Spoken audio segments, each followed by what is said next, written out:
नमस्कार शक्तीपीठ बाधित शेतकरी मित्रांनो.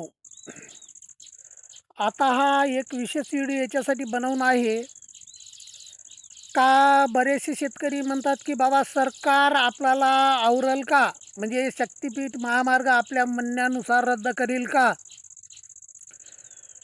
100% कारण तुम्ही ज्या वेळेस वोटिंग करता, तुम्ही तुमचं वोट देऊन जेव्हा सरकार उभं करता, ते सरकार तुमच्यापासून होते, तुम्ही सरकारपासून नाही.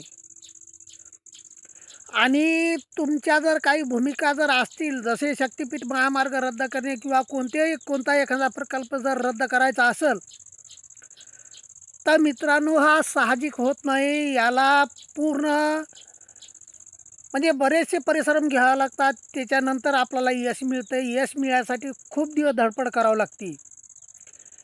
आपल्याला आता असं झालं की आपण आता सकाळी काम करणं, संध्याकाळी आपल्याला रिझल्ट मिळणं एवढं सोपं नाही मित्रांनो. आता जे काही देवेंद्र फडणवीसचा हा ड्रीम प्रोजेक्ट आहे, त्याला जवळपास 7 पिढ्यांना सरणारी संपत्ती या रोडावर कमवून ठेवणार आहे. मग मित्रांनो, यासाठी आपण आपले रानं कवडी मोल भावानं द्यायचे का?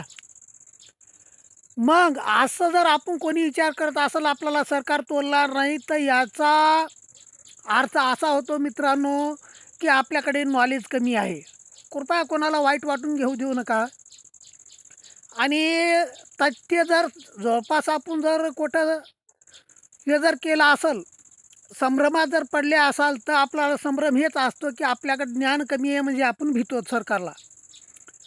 पण आपल्याकडं खूप अशी ज्ञानी टीम आहे, आपल्याला कुठल्याही प्रकारची भ्यायची गरज नाही. आपली जागा आपण सरकारला दाखवून देऊ शकतो, पण त्यासाठी बळ एकीचं पाहिजे आपल्याला.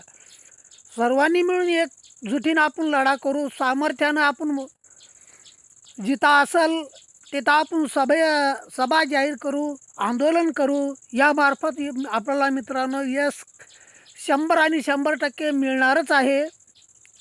तर मनातून खचून न जाता किंवा इतर प्रश्नांना उदाहरण न आणता फक्त मनामध्ये एकच सामर्थ्य ठेवा की बाबा आपल्याला शक्तीपीठ महामार्ग हा रद्द करायचाच आहे. भले त्यासाठी आपल्याला काहीही करावं लागेल, पण आपल्याला शक्तीपीठ महामार्ग रद्द आणि रद्दच करायचाच आहे. धन्यवाद.